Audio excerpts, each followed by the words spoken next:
Good afternoon again, everyone. This is David Cerns with Haley Marketing, and welcome to today's Lunch with Haley webinar. Today I am really excited to have a chance to share some of our experiences and lessons from the 2014 Staffing Industry Executive Forum. On the phone with me are Brad Smith and Ryan Marr, who had the pleasure of attending this year's Executive Forum in San Diego just a couple of weeks ago. Now, I will forewarn everybody. I was looking at my notes and Brad's notes and Ryan's notes, and I know one thing 100% for sure. We're not going to finish in 60 minutes. We'll do our best to get everything done, and we are recording the webinar, so if you have to cut out, you will get an email with the recording. The challenge we had is there was just too much really good content at this year's Executive Forum, and my quick pitch for the great folks at Staffing Industry Analysts is if you have not been to an Executive Forum before, get on their mailing list, go next year. Next year's in Orlando. It's a fantastic event just filled with great content. And that stated, let's kind of jump right in and take a look at what we're going to talk about today. We're going to go through the highlights of the 2014 Executive Forum. We're going to give our recap of some of the keynotes and the sessions that we went to. The overall theme of this year's Executive Forum was being different and how your staffing firm can stand out from the crowd. But there was, from looking at macro trends in the economy to the micro trends of how you differentiate your business, there was lots of great information, and we will share a lot of the bullets from very specific sessions related to how to take advantage of the economy, deal with the challenges that are going on, and stand out from the crowd. So in terms of content today, there were 4 keynote presentations that we're going to recap. There was Barry Ason's Competing to Win, his kind of State of the Industry address. Then we'll talk about one of the highlighted presenters, his presentation called Flip.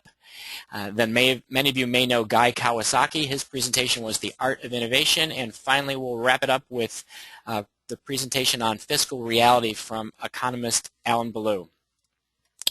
Then we were going to cover a whole mess of breakout sessions, and finally we'll wrap up today's webinar with a few of the lessons that we are taking home from the industry. And for Brad and Ryan, I know we've planned who's going to do what, but if you have things to add to any of these slides, please feel free to jump in and share your insights.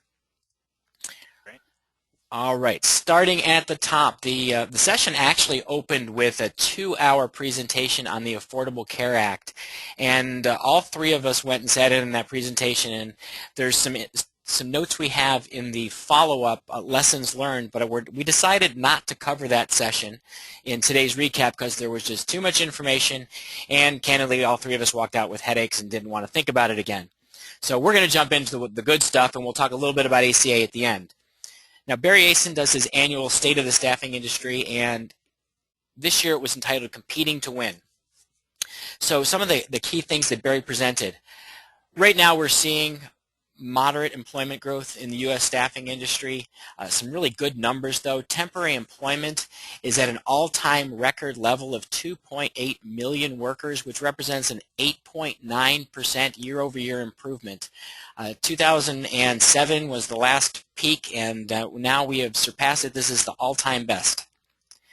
And what was even better is that the penetration rate of temporaries into the workforce is better than it has ever been. Oh, I have a couple people saying they lost my audio. Let's see. Let me try again. Can the audience now hear me? If you can, just please, anybody fill in the question. All right, I hear people. There we go. Great, we're back online. Sorry about that.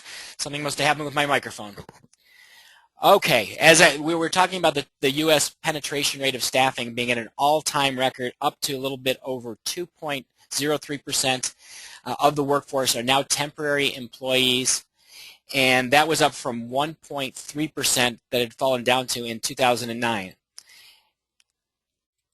And then the final point that Barry made in the State of the Industry was that 72% of the industries are seeing growth, and direct hire, after so many years of being in the doldrums, direct hire growth is now outpacing temp.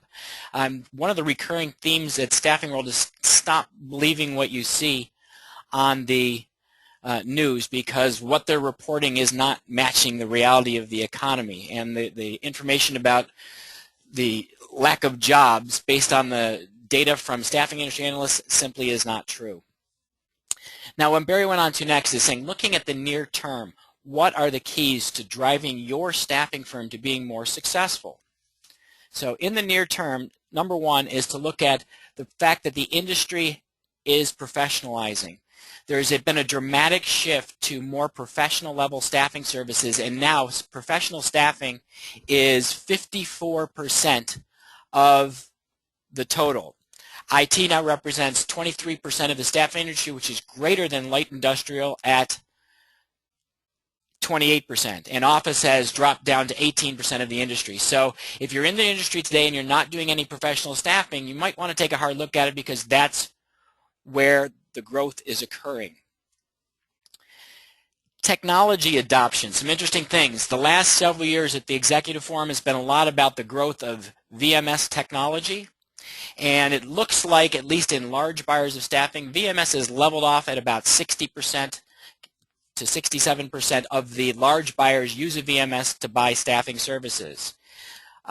While the adoption rate seems to have stabilized, actually the percentage of staffing investment going through VMS and MSP has increased, and now 55% of all staffing purchases are going through a VMS system. And I know a lot of our clients hate VMS, but it's more than half of all staffing purchases, so you may have to learn to find ways to work with the technology. The other part of technology adoption is the increase in online staffing, and we're going to talk about that more when we get to some of the breakouts. Another big trend in the industry is globalization. The U.S. staffing marketplace, which is the largest single market in the world, only represents about 30% of the global market for temporary help. Now, what's interesting is that Japan is number 2, relatively small country, but big in staffing, and the United Kingdom is number 3. But when you go internationally, this professionalization trend hasn't hit as much. In the rest of the world, it tends to be more dominated by commercial staffing. Now, the questions that the audience raised, and Barry was addressing, is that going to change? And the answer was really not definitive for the global world. What most of the large companies were doing is they're saying, look at your U.S.-based employers and what are they doing? Are you going to have to follow some of your companies overseas? Or the other side, is your business today at risk because you're dealing with some large companies that are going to need international suppliers? Next trend, outsourcing. There's been really big growth in the world of RPO and other forms of human resources outsourcing. RPO has gone from 9% to 30% of large buyers using RPO services to do their hiring. And while this trend hasn't carried down yet to small to mid-sized employers, as a staffing firm that services small to mid-sized employers, this may be something to capitalize on, as more companies are trying to say hiring is not our core competency. We want to find a partner who can help us do it more efficiently. And some of the outsourcing opportunities are in payroll services, independent contractor compliance, human resources outsourcing, business process outsourcing, and getting into solutions businesses where you're taking ownership for a deliverable, not just talent. And lastly, in terms of the success in the near term, a big issue is compliance. The good news is that the buyers of staffing services are starting to understand that they're going to have to pay part of the costs for affordable care, and they're expecting a median price increase of about 80 cents per hour. Now, from some of the other panels we saw, the good news is for most staffing companies, your median cost may not even be going up 80 cents an hour, but at least now, finally, the buyers are expecting to help cover the cost of affordable care, and just 2 years ago, their expected increase in cost was 0.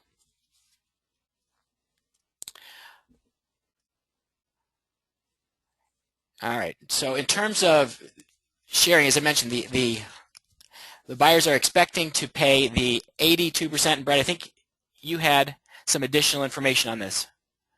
I did, yeah, David. You kind of highlighted pointed out the highlights here, but as David mentioned, 2 years ago, the majority of employers expected you to just eat the cost of ACA, and people are coming around. And I think one important thing to note is that We need to do a good job of educating the market about ACA, the costs associated with that, and why you need to pass that on, just so that you shouldn't be eating that expense. Employers, the majority, are now expecting to pay a little bit more for that increase on temp labor, and it was actually very encouraging to see. I know we're all scared about ACA, but these stats helped lighten the load a little bit and at least shed some light on what employers are expecting. Excellent. Thanks, Brad. All right, and we're now going to switch gears, and Ryan's going to talk to us a little bit about the second keynote presentation, Flip, from Peter Sheehan. Thank you, David.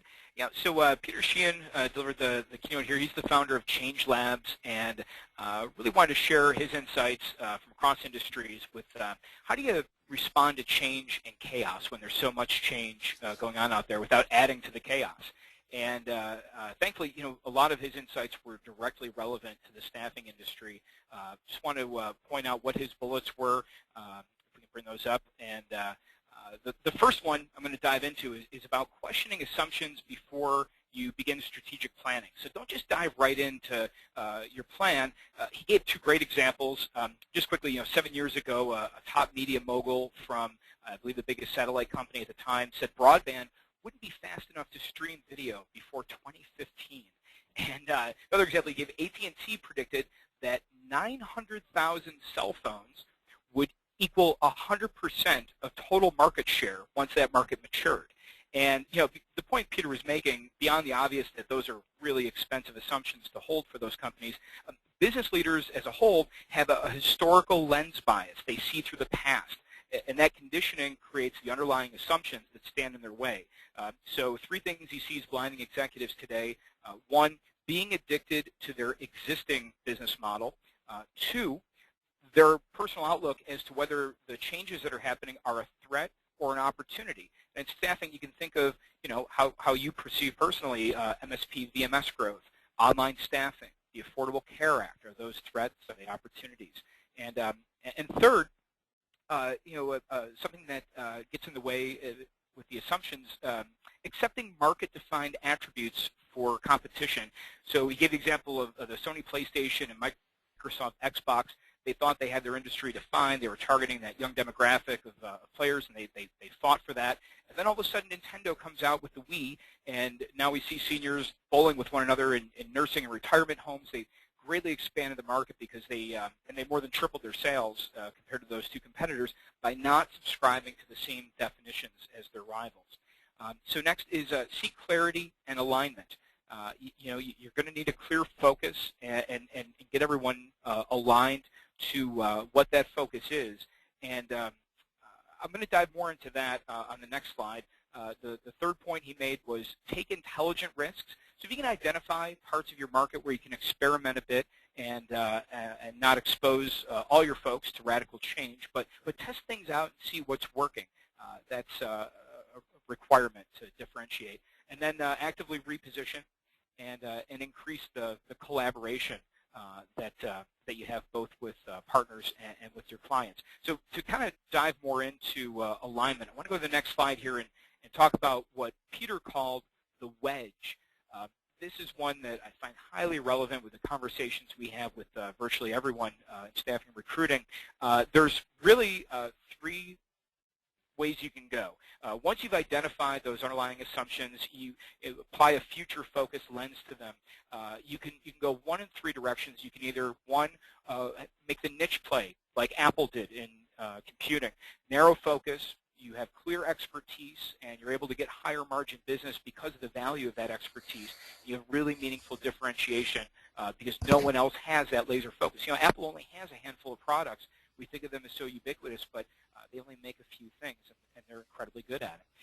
The second opportunity is to offer stickier services, go deeper, and that relates to IBM and SAP in computers by deepening your partnerships and establishing yourself with that deep dive focus.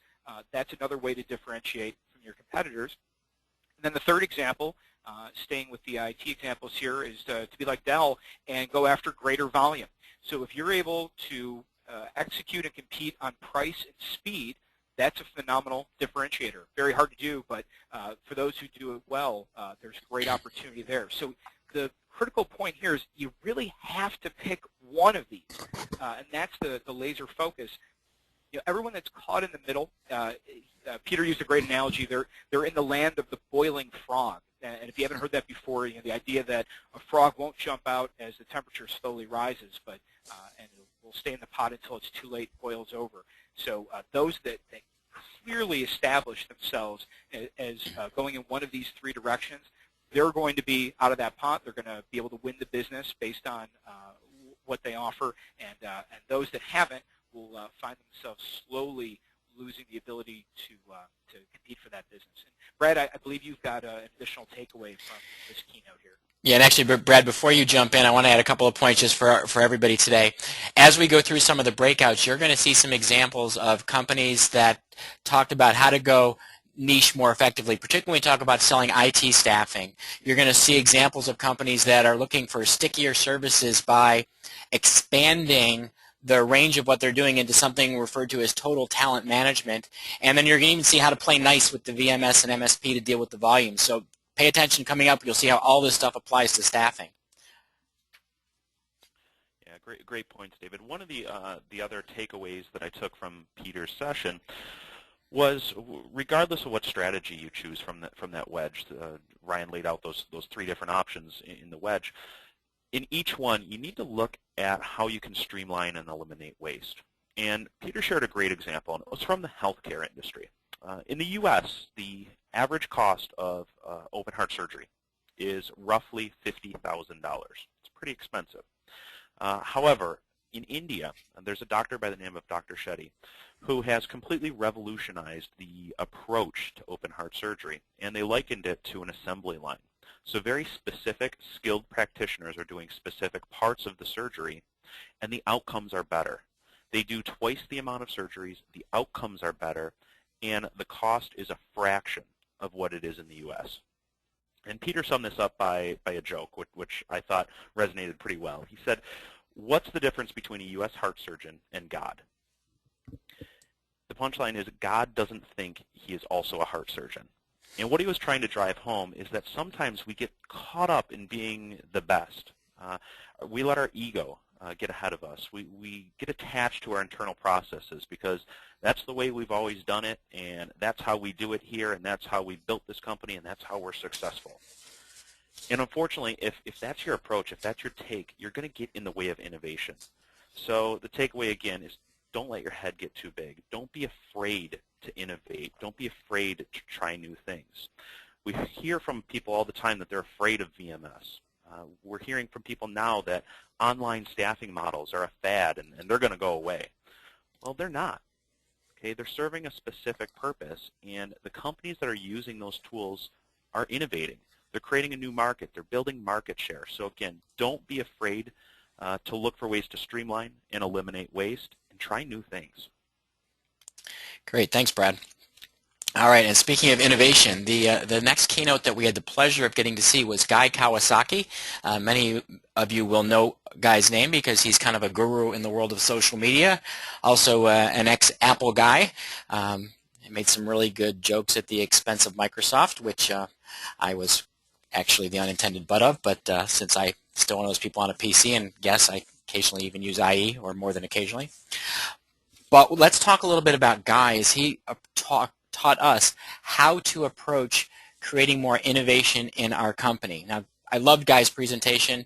The one thing I will say is that I think it was more geared towards people that are creating products in a Silicon Valley mindset. So as I go through this, the examples are going to be very technology-based, but think about how they can apply to your staffing business. So number one, what Guy said is that the goal of any organization is to make meaning. To make meaning out of a product or service, out of chaos in an industry. And what did he mean by making meaning? Well, he said if you're Apple, your goal was to make meaning out of computers. If you're Google, your goal is to make meaning out of information. eBay is doing it with commerce. I would probably argue that Amazon is doing it with commerce, or maybe making meaning out of distribution. YouTube is doing it with video. The challenge for you is in what way is your staffing company making meaning for your clients? Is it with jobs? Is it with recruiting? Is it finding specific types of people? Is it with assessment? Is it with skill development? Is it with career advancement? There's lots of ways you could be creating meaning, but at your core, Guy listed an 11-step process for innovation, and step 1 is the DNA of any business, of any innovation, is the desire to create meaning. It has to come from the owner and be lived by all of the people in the organization. And you use that meaning to go to step 2 to create a mantra. Mantra is a little self-talk about why should your company exist. Very simple, very, very basic, rudimentary terms. So if you asked Wendy's what's their mantra, they would tell you it's healthy fast food. If you asked Nike what's your mantra, they would say authentic athletic performance. FedEx's mantra would be peace of mind. So again, for your staffing company, you want to create this mantra that answers the question, why do we exist? What value do we bring to the world? That value becomes the foundation for the services you provide and the products you provide. And then what you do when you're innovating is you think about, how do I jump to the next curve to find new ways to deliver value? And Guy gave a phenomenal example. He said, when people first started to need refrigeration, there was a job title called an ice harvester. People who would go out onto a frozen lake, cut apart giant blocks of ice, haul them back to a city, and sell their blocks of ice. Then version 2.0 of that industry became people who were ice manufacturers. We didn't have to go to the lake anymore and cut the frozen lake apart to give people blocks of ice. We could manufacture ice in a factory and deliver it to people, and then they could put it in there, as they call it, an ice box, put it in their ice box and keep their food refrigerated. Version 3 was companies that actually sold refrigeration. We could do ice manufacturing in our homes. Now, this is something that happened more than 100 years ago, but it was an evolution of an industry, from ice harvesters to ice manufacturers to refrigerator manufacturers. And the sad thing is, not one company made the jump from ice 1.0 to ice 2.0 to ice 3.0. They didn't jump to the next curve and find new ways to deliver value. Now, right now, what's happening in the staffing industry? We're seeing this rise of spend through VMS and MSP. We're seeing the growth of online staffing at exceptional rates. So you have to figure out what is the value you really provide to your customers, and how can you jump it to the next way to deliver that value. And then step 4 is to roll the dice, and I didn't misspell it. DICE here is an acronym, as you're thinking about how to define your innovative service offering, and let me tell you what DICEE stands for. D is for deep. Make your service offering very deep. Lots of functionality. I is for intelligent. Make it so that it is a smarter solution for your clients. And Guy told a great story about one of the car companies has a program called My Key. And I don't remember what car it was. Guys, if you remember it, feel free to jump in. But it was one that goes really fast. And they have a key fob that you program to each driver. So the owner of the car who wants to take it out going 160 miles an hour can do that. The owner's teenage son will have a car key fob that is restricted, and he can't go over 55. Same with the valet parker, who may be restricted to 30. You can actually program the attributes of the car onto the key fob. That's an example of a more intelligent way to approach something as simple as, here's the thing that's going to open the door to your car and turn it on. The C in DICE stands for complete, that whatever the value is you're delivering, your service is complete. It delivers 100% of the value. Your clients don't have to go elsewhere to get pieces of that value.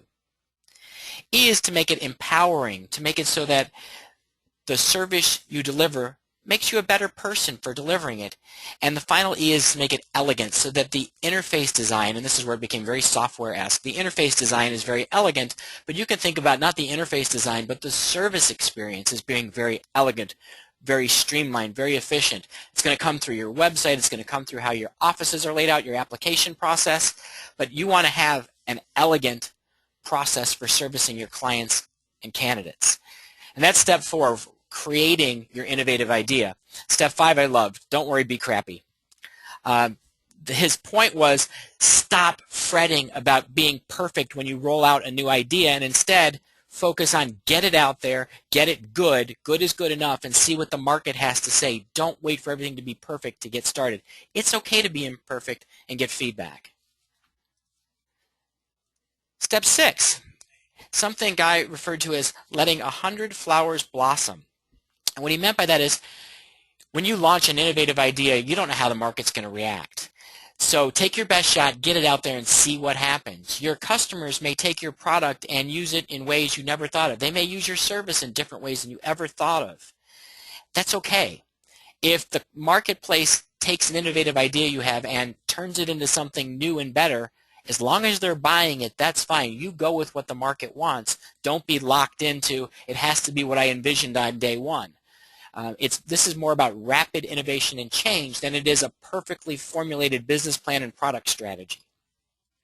And don't worry about trying to convince people who don't like your services that they have to like your services. If you have an innovative idea, some people are not going to like it. That's okay. But other people will adopt it in new ways. And to kind of put this in perspective, Guy told the story of Apple computers and when they had Aldus PageMaker. When Apple was released, it was designed to be a replacement for the personal computer, a better way to use a PC. That's how they envisioned it. But the reality was it became a dream for graphic designers. It enabled the entire field of desktop publishing to come into being, and the software program, PageMaker, ended up saving Apple and making the Macintosh computer relevant. And had it not worked that way, there might not be an Apple today. Another example he gave was Avon's Skin So Soft, which is supposed to be a skin softener, but instead every mom found out it's a bug repellent that doesn't smell bad, and it took Avon a long time to recognize that that was a better use for their product in a bigger marketplace. And so that's the whole concept of letting 100 flowers blossom, is let the market help define where your services go. Okay, step 7 is to polarize people. The worst outcome when you launch an innovative idea is not for people to hate what you do, it's for them not to care. So if you launch something and your customers say, oh, what a stupid idea, that's good, that's feedback. Some people will love it, some people will hate it, but that's how you learn, that's how you adapt and you change it. Step 8, churn baby churn. You have to ignore the people who say it can't be done, and you have to just keep working towards your goals. I'm a fan of Napoleon Hill and Think and Grow Rich, and he talks really about having a burning desire to accomplish your goal. And Guy Kawasaki had the same point here, is if you're not committed to your goals and you don't keep working towards it, you'll get distracted, diverted, and you'll never achieve the ultimate outcome because you'll give up when you're listening to all the people who say it can't be done. Okay, the repeated idea from the conference, differentiate yourself. You have to be unique, deliver high value, and period. He said meaning and margin and money all come from one thing, differentiation. Now step 10 is for people who are thinking about selling, raising money, even presenting a unique concept to a client, and that's to perfect your pitch. And the one point that Guy made that I really liked is he follows a 10-20-30 rule of presentations, which we are terribly breaking here today. But it's use 10 slides, 10 separate thoughts, no more, no less. Take 20 minutes to present, and build your slides with a 30-point font size so that you don't put too much content on the page. Unfortunately for our recap today, we have way too much content, and I think we're on several slides well below a 30-point. But for your presentation to clients, if you're using a PowerPoint or a keynote presentation, you're using an iPad, you can use this same methodology of I'm going to present my innovative idea in a very structured concept, and my sales team will know how to do this 10-20-30 presentation. And the last point, which I got a kick out of, simply, step 11, don't let the bozos grind you down. There's going to always be people who have stupid ideas that tell you it can't be done, that criticize you. Every innovative idea causes stress for others, either because they're jealous of your idea, they don't like your idea, they're threatened by your idea, or they just think they're doing you a favor by telling you it won't work. You have to push through that, and don't let those people get you down. All right, Brad, I think you got to actually have some personal input with Guy at the end of the presentation. Yeah, Guy opened it up for questions at the end, and he was very gracious in saying that he'd answer anything, and I probably had about 100 questions that I'd love to ask him. But the one that I really focused on is innovation in terms of online marketing. We've seen the internet grow, become more of a part of our daily life, more of how we do business, more of how people find our business. So I wanted to know where he felt search engine optimization was going, where he felt social media was going, and broader picture, how online marketing really can be effective. And his answer I absolutely loved. And what he said was point blank, write good stuff. He said the key is just to write good stuff. That's how you increase your search engine optimization. That's how you increase your ranking in Google. That's how you're effective on social media. And that's really what online marketing is. It's not writing more about your business. It's writing more about your client, writing more about your customer, writing to the problems that they're facing, providing solutions. And that's really how you generate business. That's how you generate inbound leads. That's how you get more of a social media following. And that's how you improve in search rank. And I couldn't agree more. We've seen it firsthand. Our clients here that blog and continually put out good information on a week-in, week-out basis have improved their search rankings by amazing percentages. On average, after about 6 months, we see about a 200 to 300% increase in search engine traffic. And that's just by writing good stuff. Okay, now there's a little bit more to it. You have to know what keywords to write, know where to incorporate them in your good stuff. But really what it boils down to is just that. Write good stuff, and you'll see your online marketing efforts blossom. Thanks, Brad. And you were very nice because Guy didn't say good stuff. He did not. All right, and then the last of the keynotes to kind of wrap up this part of our presentation on the final day was Alan Beloo, who is an economist. And this is almost an oxymoron, but he's a really entertaining economist. He does a lot of studying of labor market trends, and then he has been I don't know if it's really a consultant is the right word with staffing industry analyst, but he's been a presenter at the Executive Forum several times as he talks about the future of the economy and its impact on the staffing industry. And he was terrific. This was just a really upbeat presentation. And there was just so much good news. So I want to share some of the good news. First off, cash is cheap. He said right now we are at almost an all-time low for the cost of money, and we're going to see inflation coming up, so this is an ideal time to borrow money because you're going to get to pay it back with dollars that cost you less to get in the future. Number two, we are at the tip of the iceberg for U.S. manufacturing. Thanks to our relatively now competitive labor costs because of rising costs around the world, our incredibly competitive energy costs, and our increases in productivity, the U.S. has become the cheapest place for manufacturing in the industrialized world. And we're just beginning to see the massive influx of manufacturing back to the U.S. So for all of you in light industrial staffing and engineering and IT, this is nothing but great news. Now another one that had really nothing to do with staffing but sort of surprised me, U.S. carbon emissions. We hear everything about global climate change and how horrible we are for driving our SUVs. Well, in the United States, carbon emissions have been dropping and we are back to 1995 levels. Do we have room to improve? Of course we do. But at least in the U.S., we're improving. The problem is the rest of the world, India and China, are outdoing our gains in what they're increasing in their bad emissions into the atmosphere.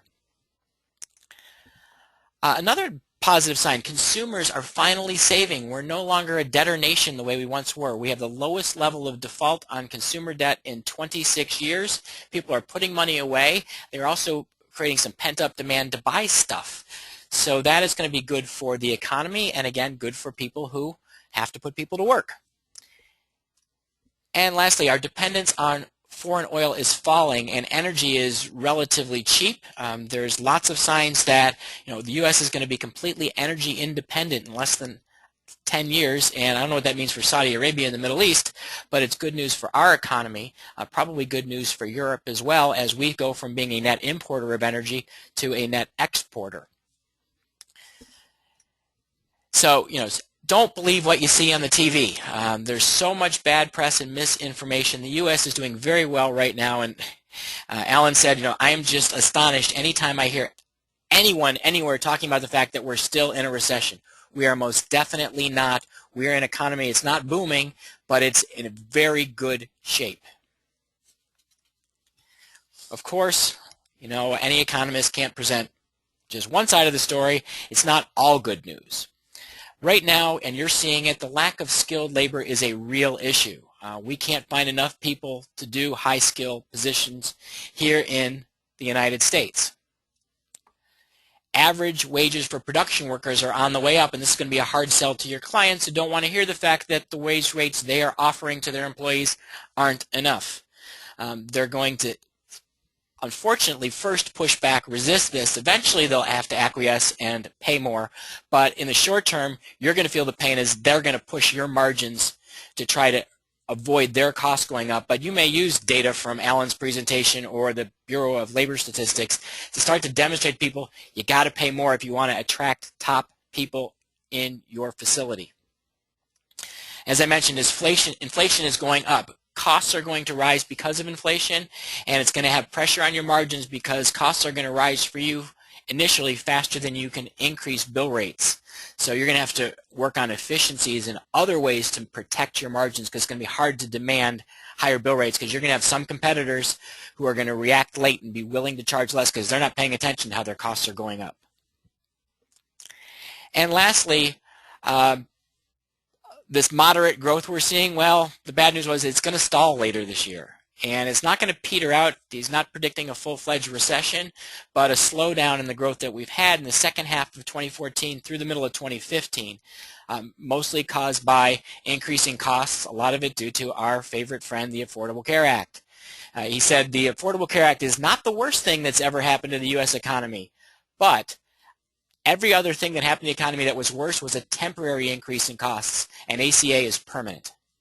So that's the big difference. So, you know, with this information, what do you do? How do you plan to build your business based on these fiscal realities? And Alan had some great strategies for the years ahead. Number one, you need to develop some strong growth plans. How are you going to grow? And a lot of the information about the differentiation we've been talking about are going to be the key to your ability to find new growth strategies and your ability to stand out in the marketplace. You're going to want to find and eliminate process bottlenecks. And the fact is, you're going to want to find ways to make your business more efficient so you can deal with that margin erosion. Alan suggested investing in market research, people, process, metrics, and training. Essentially, every part of your business where you can make improvements to make your business more efficient, better run, is going to be important over the next several years, because you're going to want to maintain your margins and really focus on growth. You're going to need a plan for those higher wages for your staff, higher wages for your temporaries, and how you're going to deal with those. But you can also borrow now, get cash now while the rates are low, and invest in those research, invest in improving those inefficiencies. As Alan said, right now the economy is on your side, you know, like no time it's been in recent years. The fact is, you have the opportunity over the next roughly 5 years to really focus on growth. And Alan was forecasting a little further down the pike, and he said that 2018 is probably going to be the next real recession, and he's forecasting something that's more like 2001, not 2009. But when we hit that recession, that's going to be an ideal time if you're flush with cash and you've been growing from 2014 to 2018 to buy your competitors. Or if you're thinking about getting out of the staffing industry, that's the time when you want to look to sell, just prior to the 2018 downturn. And I love this quote. He said that unemployment that we focus so much on the news is a meaningless number. Employable people are hard to find. You know that, but that's the message we have to get through to our clients. And I'm actually going to recommend Alan's book, which is called Prosperity in the Age of Decline, where Alan's going to show techniques for how to deal with the economy in the short term, and in the very long term. Now, I don't know that any economist has a good enough Ouija board to see out 15 years, but Alan was saying that 2030 is basically the end of the world, and it's going to be a depression that makes the Great Depression look easy. So I hope he's wrong, but at least his book is about how businesses that know that's coming can profit from a downturn. Okay, so that was our keynotes, and we're already almost 40 minutes in, and now we're going to go through some of the general sessions that we were able to attend. So these are going to be a little bit quicker. If there are questions, feel free to shoot them in, and we will do our best to try to address them, and I'm going to forewarn everybody, I'm sure we're going to go over by about 10 minutes, but again, we are recording all of this. All right, so first session we're going to address is one that I went to. It was called The Latest Technology Trends in Staffing. I originally went to it thinking it was going to be about things like changes in web apps and how all staffing companies are using technology, but it was really more about things that CIOs and big staffing firms face. And I didn't think that was going to be relevant to most of the people on today's call. However, there were a lot of very interesting points. Number one, the cost of IT, about $10,500 per full-time employee in the staffing industry, about 1.3 to 1.6% of revenue, which is lower than other industries. So what's happening in staffing is we're so focused on today's numbers that a lot of companies are resistant to making longer-term investments in technology. But in terms of IT, even small companies need to ask themselves, how can we win with technology? Are we going to get left behind by the competition? You know, some of these big CIOs were starting to tell us what they're doing, and it's scary. They have huge budgets. They're doing things that most of the people on today's call can't do. So we have to figure out, how do we deal with it from a technology standpoint? How do we use technology-enabled trends to change our game? How do we use things like the real revolution in mobile, the explosion over the last several years in social media to change how we deliver staffing? And then what can we learn from other industries by simply being an observer and pulling their best practices into staffing? Because one of the nice things about staffing is we're not an early adopter in technology, so we can learn from other people and bring in their best practices. Now, if you happen to be a CIO or you're the owner of a small company, there are some concerns that the big guys have that are relevant to the smaller firms, and specifically around disaster recovery. How do you mitigate a full-scale disaster in your business? I know California had a lot of shaking going on this week. We've seen a lot of flooding and natural disasters in the Midwest. So the question is, if it hit your business, would you be prepared? And one of the biggest disasters we fell victim to this year, which is when somebody on your staff accidentally brings a nasty virus in, and all of a sudden you don't have access to your corporate files. Are you prepared? Are you doing those backups? Do you have contingency plans in place for how to get work done? Second is asset and vendor management. I'm not going to delve into that one any further. The third, though, is data theft and fraud protection. I was talking to somebody at the executive forum who said they actually had an instance of a temporary employee creating fake versions of their checks. So making sure that you have systems and controls in place to be checking to make sure that fraud is not negatively impacting your business and it's going to be caught before it's a problem. Next issue for any business is setting priorities. Every business has more tech needs than resources to implement them, whether you're a small company or a Fortune 100. So how do you set the priorities and the budgets and really map the technology priorities to the business and strategic goals? And most importantly is learning how to say no. The CIO's biggest concern is nobody they talk to wants to hear the word no, and unless you're the business owner, if you're in charge of IT in your company, nobody wants to hear no. So how do you say it intelligently so that you are not squashing people's desires and ambitions, but keeping them focused on the priorities? And I know for some people in our office in today's call, they're happy to hear me say that because we're always dreaming big and then having to live with the realities of the budget. And lastly, to wrap things up, a few IT trends that we're seeing. Number one, lots of big companies are consolidating IT and taking everything online. Less being done in their office, more being done in the cloud. And that's everything from their staffing software to their accounting systems to even their file servers, everything being taken out of the building and into the cloud where it can be managed by somebody else that has more of that expertise as their core competency. Mobile apps, empowering the sales team with greater mobile technology and starting to empower the client and candidate as well, extending your service offerings through mobile. And then social media from an IT perspective, the comment that one of the guys made that I loved was, never trust the default settings on any social media site. It gives them ownership of all of your information. So you need to have company policies about how to set standard procedures for using social media. All right, let's flip on to the next presentation. And Brad, while we're talking about IT, let's talk about how to sell IT. Thanks, David. This was one of my favorite sessions that I attended.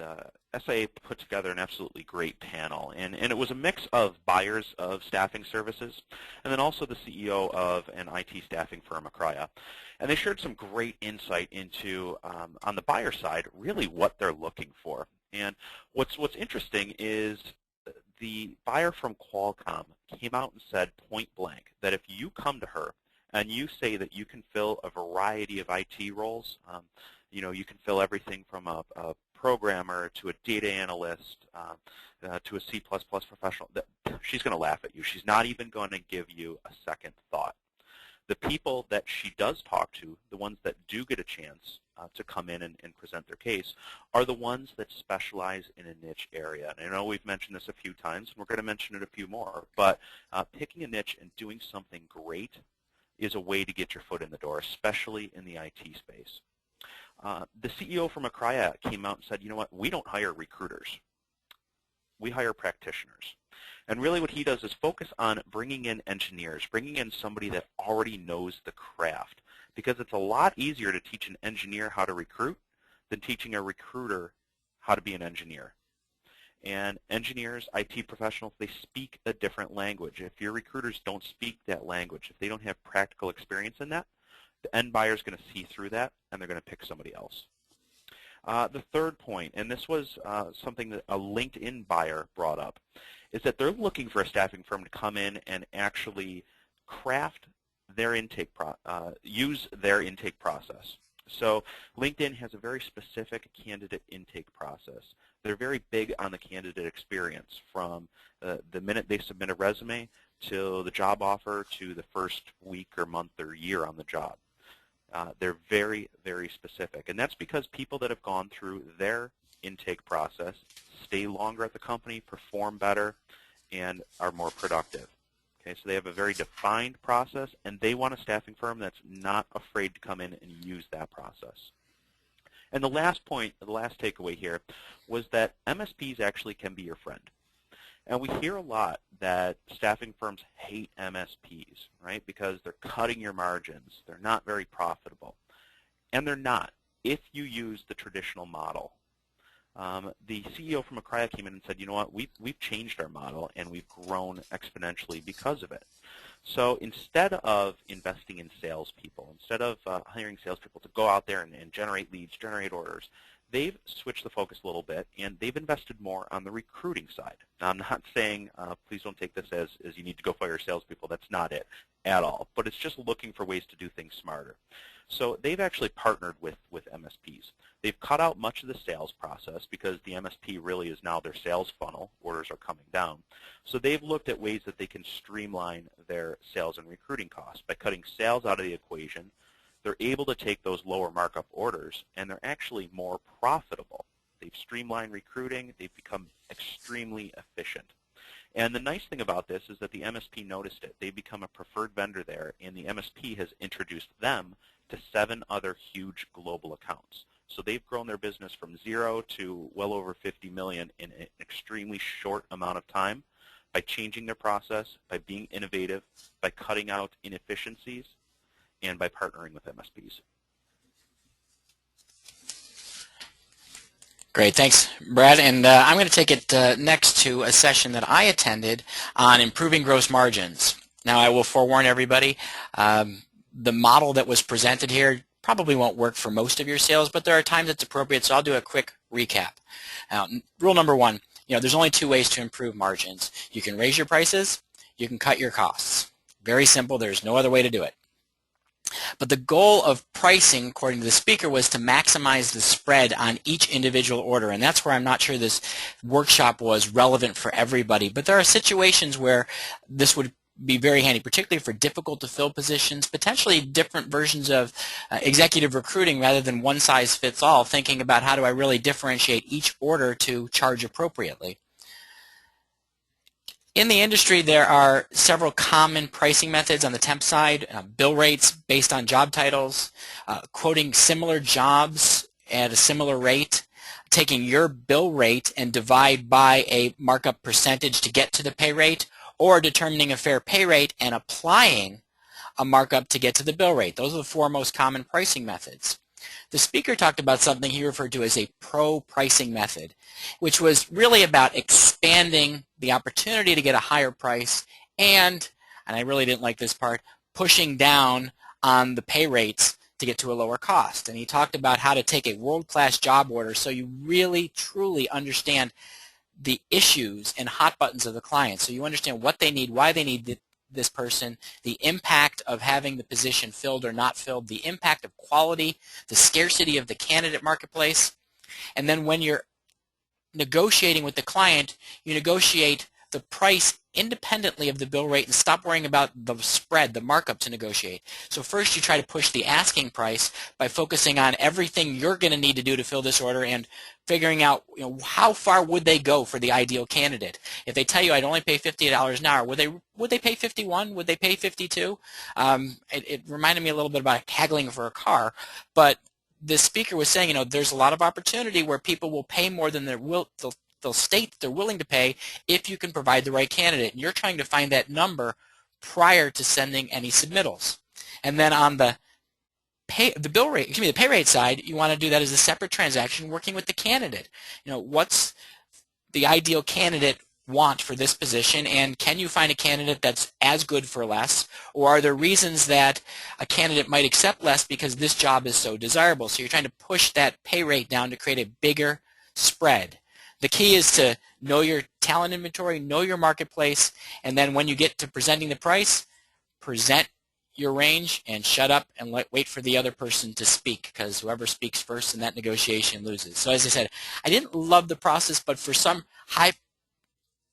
highly difficult positions to fill, for direct recruiting, there are definitely places where this methodology would make a lot of sense. David, if I could just chime in there too, the IT buyers came out and said they want to know if the rate that they're willing to pay isn't going to get them the talent they need to be successful. And they said that they're looking for a vendor to come back to them and say, you know what, you've set your pay rate at $60. You're not going to find anybody for 60. You need to be at 75 or 80. They are looking for that consultation, and they appreciate it when it does happen. Excellent. Thanks, Brad. All right, next session was one on differentiation. You mentioned that this would be coming up over and over again. So, first question is, what really is differentiation? And it is a process of distinguishing your service from others to make it more attractive to a particular market. And that's that last part that's so important. And it's that last part we see our clients missing on is just because you filled an order for a very specialized type of person doesn't mean that should be the focus of your differentiation. You don't want to be seen as all things to all people. Your real goal is to be seen as a specialist. So what are the strategies that you can use to specialize or to stand out in the marketplace? Well, the presenter shared 6. Being first to market, having unique attributes of your services, having market leadership or a stronger brand, using something she called heritage, having a more trusted name than anybody else, specialization, owning a niche more than anyone else does, and then the last one was creating preference through referrals, testimonials, net promoter scores, being an Innovero best of staffing. So those 6 techniques are what she identifies really the only way staffing and recruiting firms differentiate.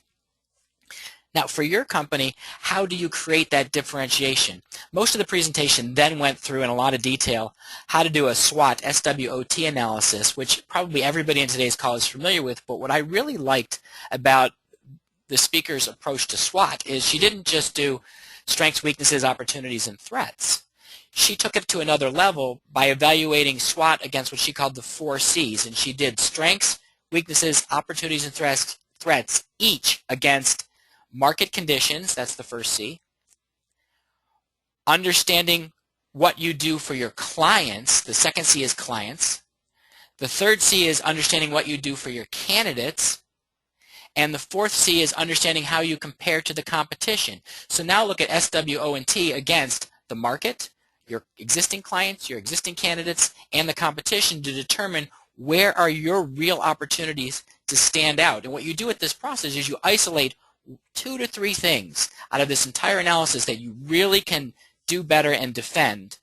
You then validate those things with your clients to figure out, okay, these points of differentiation Do our customers care? Would they pay more if we can consistently deliver this value? And then you substantiate your differentiation in the market, and first thing you're going to do is institutionalize all your differences through training, process development, creating key metrics, and accountability. Then you want to train your staff to ensure that a consistent message is told by everybody top to bottom. And finally, you get to our favorite part, the packaging. You think about ways to effectively market that message, that process, through your website, your collateral, your sales process, your entire service experience to live your points of differentiation. And Brad, I think you were at this presentation as well, and you had a couple of additional points. I was too, yeah. Amy Bingham brought up some good points. And David, you touched on many of these when talking about how you're going to differentiate. And I just wanted to dig a little bit deeper into some of them. So the first, be the first to market. There was a first VMS provider. They changed how staffing was purchased. They changed the interaction, and they stood out. They were able to build market share. The next, creating a unique attribute, and look for voids in the market. And online staffing has really filled this void. There was a contingent of the population, employers, that wanted a self-serve option. And what's interesting is a lot of online staffing platforms like Elance, their clients aren't traditional users of staffing. It's a new market. So they created a unique attribute. They've created a completely new market. Now, I'm not saying that they're not getting some market share from traditional staffing, but most is a new market. So look for ways to fill a void. Build a sense of leadership. Kelly did this with Kelly Girl. You can leverage heritage, as David mentioned. Maybe you've been in business for 30, 40, 50 years. Leverage that. You can specialize, and again, we've talked about becoming a niche provider. You don't just specialize in IT. You specialize in a certain segment, like business intelligence, and really hone in on that expertise. And last but not least, you want to look for proof, and David mentioned it, getting referrals, testimonials, NPS scores, being a best of staffing organization, being a best place to work in your local market. That can be a great recruiting tactic. And one thing I do want to say here, you can't just have internal proof. You have to have what I like to call external proof. More and more buyers are going to social media. They're looking at sites like Yelp. They're looking at Google and Yahoo reviews to determine what other people are saying about you. They want to get candid feedback. Okay, so they're not going to come to you and maybe ask for a testimonial. They're going to go find one. So you need to make sure you know what people are being said about you, and make sure that what you're saying internally matches what people are saying about you externally. Great, thanks, Brad. And we had a question come in about how to partner with MSPs. So here comes a whole workshop that was on MSPs. Ryan. I know we're up against the clock, so I'll fly through, hopefully without just talking too fast. Partnering with MSPs, the great thing about Exec Forum, they let us peek behind the curtain and learn from the other side. And both Qualcomm and Johnson & Johnson were represented here. Qualcomm, they have their own internal, whereas Johnson & Johnson is an external there. And so Ed Hidalgo from Qualcomm shared the first of the top 5 that I'm going to relay today. He said, you need to start small and play for the long term. It reiterates what Brad was talking about from the IT session. He said, everyone I speak to says they know everything. They can fill all our jobs, and they're lying. Even if they don't think they're lying, they are. He wants you to tell him your specific knowledge, your niche focus. That will get his attention. Number 2 is honesty. One of the great things that one of Ed's preferred suppliers did there to grow their relationship was tell Ed when they made a mistake. They also brought it to Ed's attention when a hiring manager came direct to them with a call, with a need, and they brought it to Ed and said, hey, I hope we have an opportunity here, but I wanted to bring this to you first. I think that's the way it's supposed to work. So that really built credibility, and also admitting when a project was outside their expertise. That built value for him. Number 3 here, do your homework. Ed said, we've got a really highly talented team here. We need highly talented partners, and we need account managers that know FLSA, immigration, employee relations, not recruiters. Recruiting is critical for the service, but he said, recruiters don't get it. They don't know the acronyms. They don't understand the contract oftentimes, and that can dramatically hurt the relationship. The ownership of one of his the providers he talked highly about, they actually sat down with their recruiters. They went over Qualcomm's 10Q, And Ed's convinced that that made the biggest impact on their ability to place engineers who knew the product line. Number 4 here is provide risk education and insight. So Mark from Johnson & Johnson, he said, hey, even though I'm in procurement, I'm not interested in the lowest cost. I have no mandate on cost. I do want to pay market value. In some markets, they actually pay above the market rate. But the business proposition, it's all about managing risk. That is his number 1 goal here. So he needs a partner that can educate him to help him manage that risk first and foremost, and he just wants to give the hiring manager the tools they need to bring in top talent. And he said if he could list all 5 as innovate, he would. So, you know, I've listed here hire relationship management staff who knows their MSPs, those account managers, explore lower cost recruiting models, get rid of the sales side, invest in technology, and again, use more recruiters than high-end salespeople. So off to the next one here, and the IT staffing growth wave. What I really loved about this session is that it really resonated from what we heard earlier about differentiation. But IT employment growth as a whole, greatly outpacing national growth. IT employment is up 35% versus a 2% total employment growth over the last 10 years. So there's great opportunity out there. But talk about a maturing market, you really need to differentiate to compete in this space. You can't just, you know, start up a website and optimize for IT staffing and get found. You need to really pick out how you're going to approach this market. And so there's 3 great case studies on differentiation that this section represented. The first, we talked before about the niche focus of Apple, the deep services of IBM or SAP, and the volume play of Dell. Dysis is a $300 million revenue company that is all about the deep interest approach. They said, okay, we're going to focus on ERP. We're going to bundle staffing in a statement of work format with project management oversight, and we're just going to focus on the ERP folks that are upgrading or maintaining their systems. They know what they want. We can service them the best, and they have that laser focus. And since their clients are large, 100% of them are VMS MSP, so they see the VMS as adding accountability. The statement of work for them becomes a way to define accountability. So the gentleman there, Mahfouz Ahmed, the CEO, he sees that as an opportunity where most people see that as a real pain and a real obstacle. And about 15% of their business is statement of work now. The second case is Mastech, the volume play. They're recruiter-centric. They staff 4 times as many recruiters as their competitors. And it's all about building and maintaining relationships and getting top talent. When they win that battle, they can shave costs on everything else. So it's high volume, low cost, centralized MSP model. More so than anyone, Kevin Horner there, their CEO, has really embraced MSP, and they're public. Their stock has tripled in the last couple of years because they're really succeeding there. Third approach, Gary Zander from Project One. It's a great example of somebody who chose to step away from MSPs. They felt like a lot of folks do that they couldn't deliver the value that they wanted to with the new margins. So they reevaluated their existing client base. They identified their niche markets. And they saw that product development projects with their media clients were precisely where they could deliver the most value with their expertise. So now with a specialization in digital media and entertainment, the purpose of the projects they work is to develop new products that drive new revenue for their clients. And they staff project managers and business analysts that understand that world. You know, they could go into a solutions model down the road, but they really sleep well at night not worrying about project creep. So they've been successful without adopting the MSP and really going for that niche focus like Apple. Excellent. Thanks, Ryan. All right. Next up on the list, we got a couple of sessions left, and then we'll wrap things up with our lessons learned.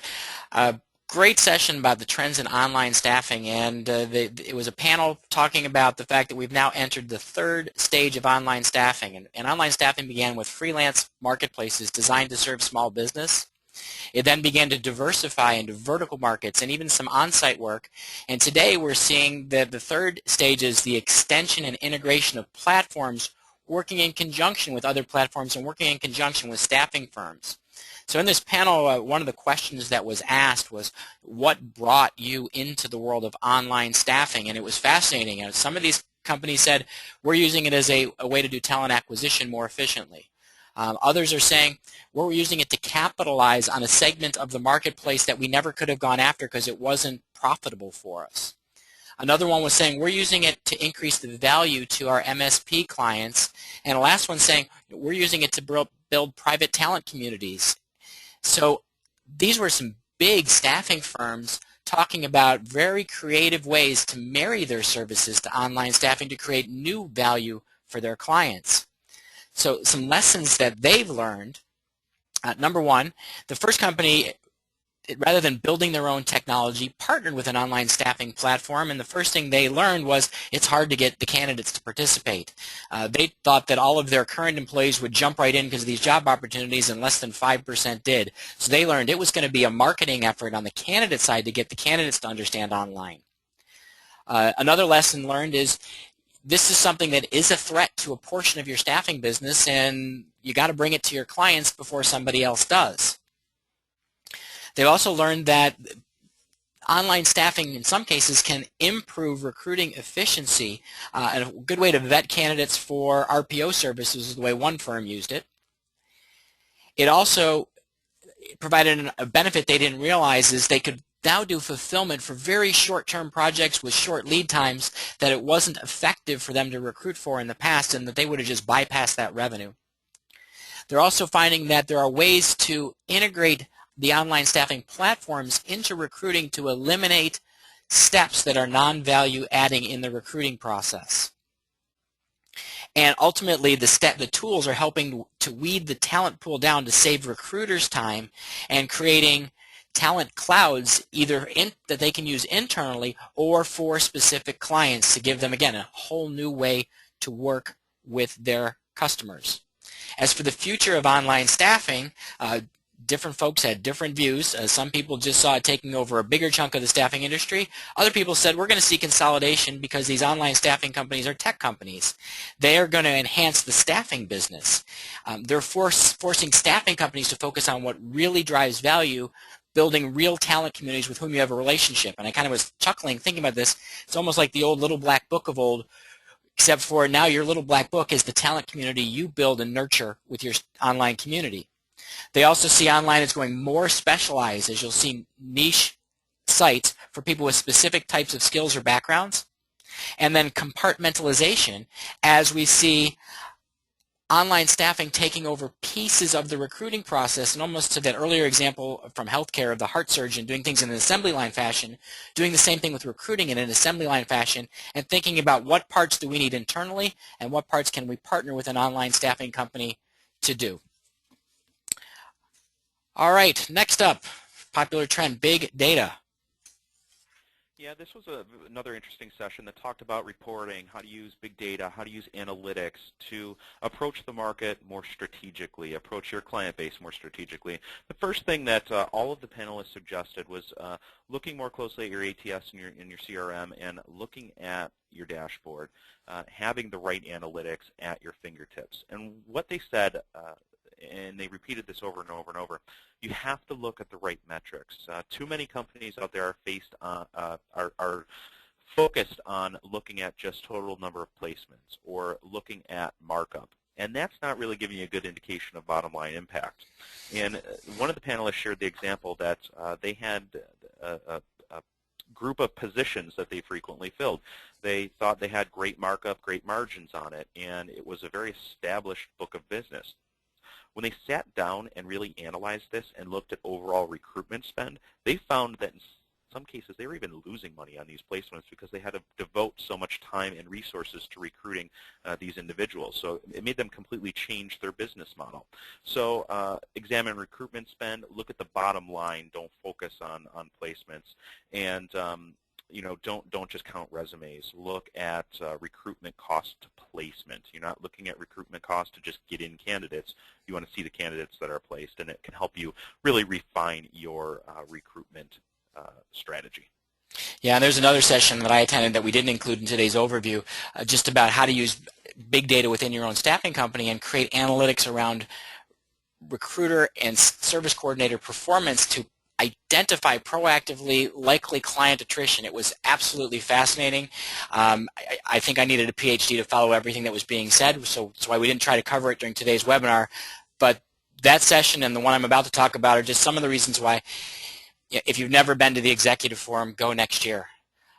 This final workshop we're going to talk about, called What's Next for Staffing, was a panel discussion, and we had the CEO of EmployBridge, the CEO of On Assignment, the CEO of Elance, the CEO of AMN Healthcare, and the CEO of MBO Partners sharing their thoughts and opinions. And there's nowhere else in the world that you can hear a panel like this talking about what's next for the staffing industry. And what was really nice is, I'm sure they weren't telling us everything, but they appeared to be pretty candid with the opinions that they were sharing.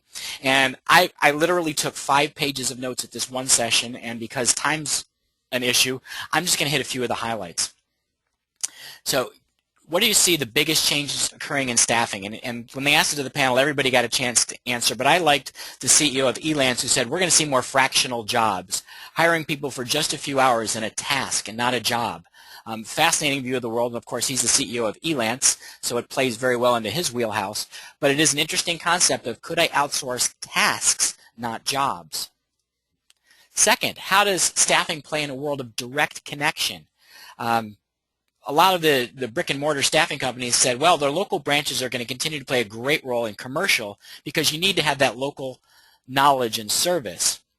But it's really going to become about who can develop the best deployment model. Sometimes it'll be with a local branch, sometimes it'll be virtual, and the staffing companies that can provide the right deployment model and provide the subject matter expertise, they're the ones that are going to win.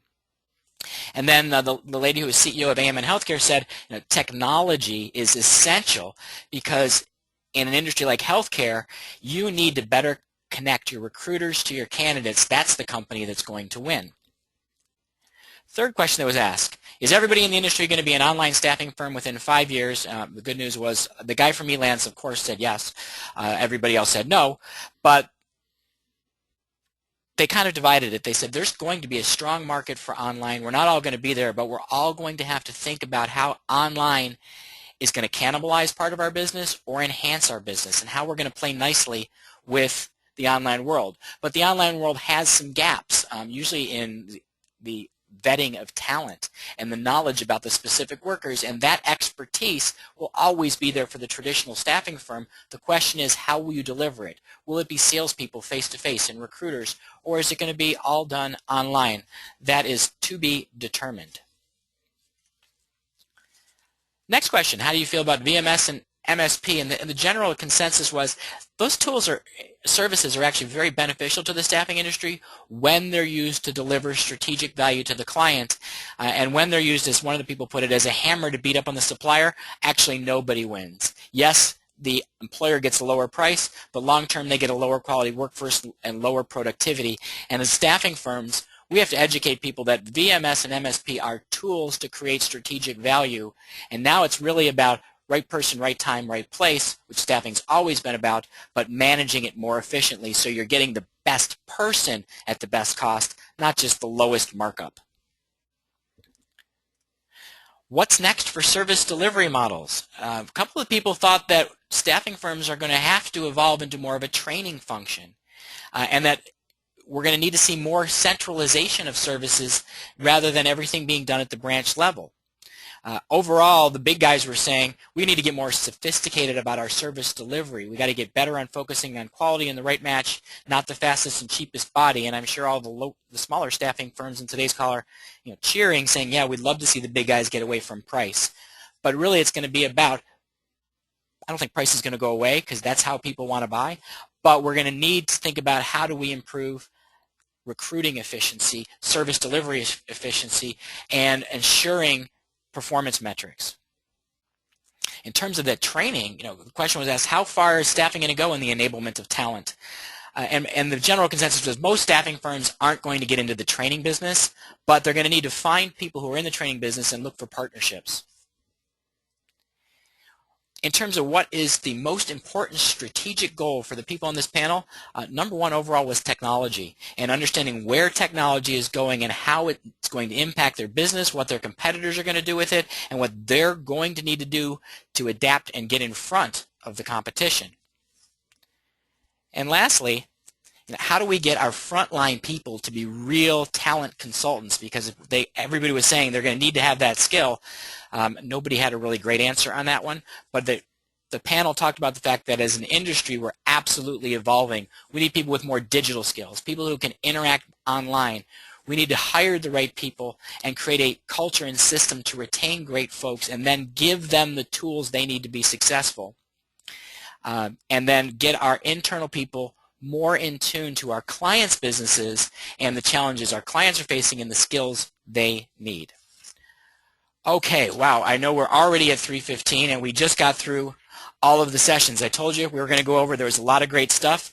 We've got 10 lessons learned to wrap things up, and then we'll stay online if there are any questions. So for the lessons learned, well, I'll start, guys. ACA, it's still confusing as you fill in the blank. It seems to be that it's still a moving target. Most of you know that the big things to focus on, the net impact on your cost is probably not going to be as bad as initially feared. But more than ever, if you don't have professional guidance from somebody who really knows staffing and really knows ACA, you need to find an insurance broker who does. Somebody who truly gets the impact of this law on your business and what the short and long-term implications are, because you have to have everything tracked in 2014 so that you are ready for 2015. And right now you need to figure out your strategy, pay or play. And if we're going to be playing in the insurance business, how are we going to deal with the cost sharing? How much is your firm going to eat? How much are you going to pass on? And who's going to do the number crunching so you know what the real impact on your costs is? All right, lesson number 2. Brad. Mentioned it a few times today, and it was a recurring theme at the conference. Pick a niche, focus on what you do best, look at where you excel in your market, look at what you do better than your competitors, and focus. If you can, fill a void, and then finally, really be aggressive, be relentless at driving home your core area of expertise. Your buyers will appreciate it and know that you specialize. And Ryan, number 3. Brad. Yeah, you want to go all the way with that. So it takes great discipline to stay niche, but it's critical. Gary Zander of Project One shared that it's really hard to turn down business that's outside of your narrow scope, but it's important to do that. It pays off in the long run. And once you choose either a niche focus or deep interest approach or the ability to execute with speed and low cost, you commit to that fully. You have to go all the way, because in between is no man's land if you're the frog, and we don't know if the water's boiling for 1 year or 10 years, but you need to hop out as soon as you can to differentiate. Reminds me of graduate school. I remember one of my professors saying the high-value players win, the low-cost players win, and everybody else in the middle gets squashed. That's exactly it. Yeah. All right, one of my lessons. The big guys don't think like you do. It was one of the things about the executive forum is you get such a great perspective on the macro trends occurring in the staffing industry, where the industry leaders in terms of size and dollar investment are taking this industry, but they look at the world differently because they have to. They're big. Now, they're both a serious threat to your margins, and in some respects not really a competitor, because some of these organizations are so large that the smaller onesie-twosie business that is your bread and butter, they don't care about, because it's not enough to be substantial. That's part of the reason that 55% of staffing spend is now going through an MSP, and that's the threat. They're driving more and more people to buy that way. They're also making investments in technology and service delivery that a small company can't match. You're not going to dollar for dollar outspend Adecco on what they're doing to put technology into place and how they're going to invest in new services. However, they're not focused on a lot of those niche markets. They're leaving tons of money on the table in smaller accounts, in targeted segments, in specialized skills, in places they're never going to be as good at recruiting and as service as you are. And that's where you need to think differently, and saying, how can I out-hustle? How can I out-service? How can I use technology in my niche markets better than they can in the global market? Lesson number 5 really was the theme of the conference, and it's don't be afraid of change. You need to embrace change, because along with change comes innovation, streamlining, more cost efficiency, and really think about technology as a friend. I know sometimes technology can be frustrating, but a little investment up front can yield a lot of results in the long run. don't let your ego get in the way. And what I mean by this is oftentimes we're quick to dismiss new ways of doing things, new models that come to the market, for example, online staffing. And we might say that, you know what, my customers are never going to go for this. Well, they just might. So don't be so quick to think that the way you do things is the right way and it's going to be the right way for the next 20 years. Look at other companies, look at where they're efficient, and look at how you can bring some of those efficiencies into your business. Lesson 6 on MSPs, I spoke earlier about how to partner with MSP and make a win-win, but should you embrace them or should you run away? Want to be balanced here because there is another side to this. Great question was asked in that session about supplier rationalizations, and Mark from Johnson & Johnson, he said, look, I don't believe in driving down suppliers for cost reasons, but with that said, we want to reward our high-performing suppliers, and every quarter when we analyze this, we probably drop 3 and add 1. So there's a definite trend, and we hear this across the board about driving down the number of suppliers. So it's going to be tough to get in. And the other piece, Net Promoter Scores, there was a slide that they put up where the Net Promoter Scores, when the MSP was ranking the supplier, were great. 49% Net Promoters, only 22% detractors. When they asked the supplier, it was a 19% positive promoter and then 62% detractor. Now, some of that because the suppliers are frustrated; they haven't adapted to the model properly. Sure, but there's more to it there. So if you do decide to embrace MSPs, just understand how important the first impression is. If you come in and you say those hated words from their side, we can place everybody, we can meet all your needs, they're going to push you away. If you come in and you say we only place C++ programmers, you might catch their ear and really know them. You can't go in there just knowing your services. You have to know exactly what they need, perhaps better than they know it. Excellent. All right, lesson number 7. This is from Guy Kawasaki. Put yourself out of business. I love the question he challenged all of us to ask, which is how could 2 guys in a garage put your firm out of business? If you look at a lot of the hot Silicon Valley tech startups, that's what they were. Apple was. Hewlett-Packard was. 2 guys in a garage, sometimes literally coming up with an idea, having a passion for it, and figuring out how to put entire industries out of business. So you ask yourself that question, how could 2 guys put our staffing firm out of business? And then think about how do we jump to the next curve? How do we not be the ice harvester who misses the trend to be an ice manufacturer, who misses the trend to be a refrigerator maker? How do you jump to the next curve in staffing? And of course, just put this up on your wall. Don't let the Bozos get you down, because the more you're trying to be innovative, the more people are going to naysay your ideas. Lesson number 8 was use data. Get your staff to enter good data, first of all. The data is only as good as what your users are putting in. So make sure that you have a consistency in your data. People are putting in the same type of information each and every time.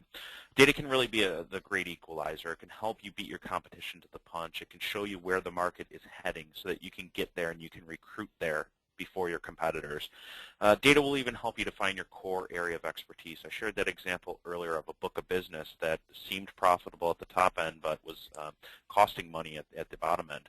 So use that data to isolate loss, highlight profit, and it can really help you be bigger, better, faster, and of course more profitable. Lesson 9 is learn from the human cloud, and that's a fancy way of saying online staffing, referring to the virtual on-demand workforce that's out there. It's growing, it's here to stay, and to borrow the analogy that Barry put forth in the first keynote, it was excellent. Are you going to be a travel agent, or are you going to be a real estate agent in the future? Travel agents are going away, and the ones that are still around make a lot less money. And Orbitz and Expedia squeeze them out. Real estate agents, even though there's Zillow and other great online tools and additional transparency, they're actually up 29% in employment, and they still make a lot of money at what they do. So, why is that? Maybe it's because those are higher risk transactions. They require more expertise, and you don't have them so often. Are you going to ignore the trends of online staffing, or are you going to embrace them? And are you going to marry online staffing to your firm? There's opportunities out there to white label certain solutions. Are you going to use it as a recruiting tool? Are you going to use it as a platform when you build those private talent pools? Those are great questions to be asking right now because the growth is tremendous based on the forecast we heard. Thanks, Ryan. And finally, lesson number 10 and the end of today's webinar, invest in your business now. As Alan and lots of the speakers said, right now the market conditions are ideal. Sorry, typo there. Ideal for growth. Really, other than maybe the 2005, 2006, there's never been a stronger time in the last 15 years in the staffing industry to position your business for rapid growth. It's cheap to get cash to invest in your firm. You can borrow money, you can reinvest it in lots of different ways, and those different ways are thinking about how do we improve our sales effectiveness, our marketing efficiency, our marketing effectiveness, our service delivery models and the range of services we provide, and our operational efficiency so we can continue to make more cash and more profits and be profitable even as we're facing margin pressure in the coming years, so that by 2018 you are ready to go on a buying spree, or if you're at the other end of the spectrum and it's time to get out, you're ready to sail at the peak of your company's value. Well, thank you to everyone who has stuck it out for the full almost hour and a half. And again, I apologized up front at the beginning for how long we were going to go, but there is nothing like the Staffing Industry Executive Forum. And just we gave you the tip of the iceberg of what we learned in our 4 days in San Diego. So I know we've got some people from SA on today's call. Contact them and make sure that you get the opportunity to see us next year and everybody at the Executive Forum in Orlando. And if you want to hear us, you don't have to wait till next year. Next month, we are going to be doing a lunch with Haley on pay-per-click advertising. And I know a lot of staffing firms are interested in PPC, and we're going to talk specifically about the different ways to use Google and Facebook and LinkedIn, PPC, AdWords, remarketing, to generate leads and recruit. And so really going to be a fascinating presentation as you can see how to apply PPC to your business. And thank you everybody for attending today's Lunch with Haley.